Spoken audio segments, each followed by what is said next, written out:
Let's continue to explore the Photoshop workspace. At the top of our window is the application bar. Let's click on the word window on our application bar. Sometimes people refer to this as the window menu. You'll see I have a list of words that are all the panels that are available in Photoshop. The check marks next to those words tell us that those panels are currently displayed and active in our workspace. So you'll see adjustments, color, and layers are the active panels in the expanded panel dock on the right side of our window. The options panel is the panel that's located just below the application bar at the top of our screen, and the tools panel is on the left-hand side of our screen. And we'll look at these later as we work through the series. By selecting any of these titles, for instance, let's click on character. When we select a panel from the window menu, that panel becomes active in our workspace.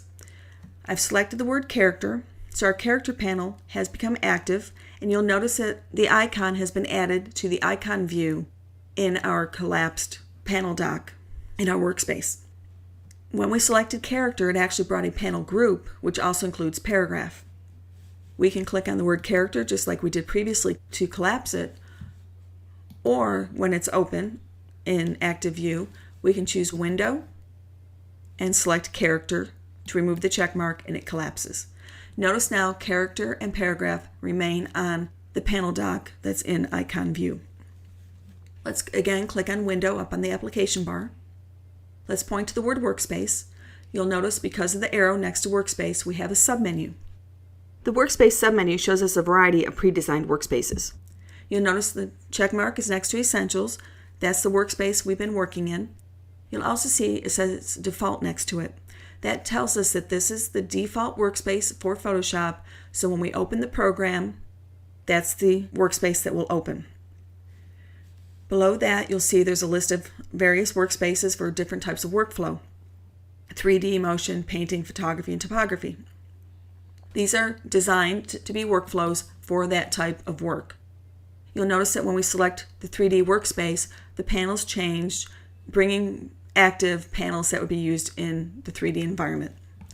If I go back to window, workspace, now I see the check mark next to 3D that tells me that that's the active workspace. If we choose painting, you'll notice that the workspace again changes, different panels become active, and now we see panels that involve brushes. Choose the window menu again on the application bar, workspace, and let's go down to typography. The typography workspace displays panels related to type. So what we see here are two panel groups, character and paragraph styles and character styles. Now as I begin to work with this workspace, I may find that I don't like those panel groupings. You can change any workspace and design it any way you want and create a custom workspace. So let's do that. I want to combine character and character styles as one panel group, and then paragraph and paragraph styles as a second panel group. So by clicking on the tab for character, where the title is, if I click and drag the tab, I can bring out that panel. It now becomes a floating panel, which I can place anywhere on my screen.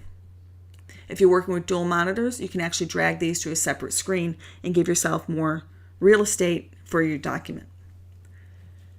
You'll notice, just like it did in my panel group or in my dock, I have the double arrows at the top, which allow me to collapse it to icons. By clicking on the icon, I can then see my panel. Clicking it again, I collapse my panel. So I can make a little floating dock of just an icon. Clicking on my arrow again, now I click back to expand panels, and I'm back to the expanded view of my character panel. By double clicking on the word character, I can collapse my panel, so I just see my title of my tab. Clicking it again will expand it. So I can click and drag this and place this anywhere on the screen I would want to. Now I said I wanted to group character and character styles together. So what I'm going to do is I'm going to grab the character styles tab, I'm going to drag it out next to character. When I bring it next to the tab in the character panel, you'll notice that I get what's called a drop zone. A drop zone is the blue rectangle. When I release, character styles now becomes part of a panel group with character. And just like before, I can treat it just like any other panel group. Let's bring paragraph down to paragraph styles. By clicking and dragging, I see my drop zone and I release, and now I've got a panel group. Now I want to bring the character panel group to the right-hand side and be a part of that expanded dock. But I don't want them to be within the panel group with paragraph. I want it to be its own panel group. So when I click and I drag, I'm going to grab the gray bar at the top of my panel group. When I drag that and bring it over, you'll see here's my drop zone.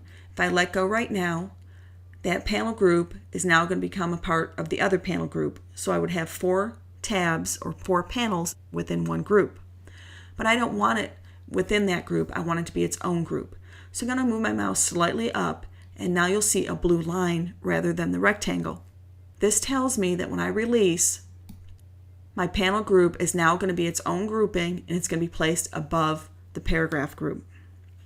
And just like before, this is treated just like the panel dock I had previously. I can collapse it, I can expand it, I can click on the various panels. If I decide I do like this setup better than the one that Photoshop had for me, I can save this. If you'll notice on the right-hand side here, just above my panel dock, you'll see the word typography. That was the name of the workspace we were working with. If I click on typography, which is called the workspace switcher, I can now select one of those other workspaces, which we also saw under the window menu. By selecting new workspace, I could save this workspace to use later, and it would be added to my list. And it would always be available when I opened up Photoshop. I'm going to cancel that because I don't want to save this. Again, let's click on the workspace switcher. You'll also notice near where it says new workspace, I have the choice to reset my workspace. Currently I'm in typography, so if I choose reset, it's going to reset my typography workspace back to the standard settings that Adobe had for me when I opened the program. So you'll see character and paragraph are back together again, and the styles for paragraph and character are back together. The workspace switcher again. If we click at the top, we can return back to our Essentials workspace. And you'll notice now in the workspace switcher where reset now becomes reset essentials. So again, the reset will change based on the workspace that you are working in and allow you to reset it back to the default for that workspace.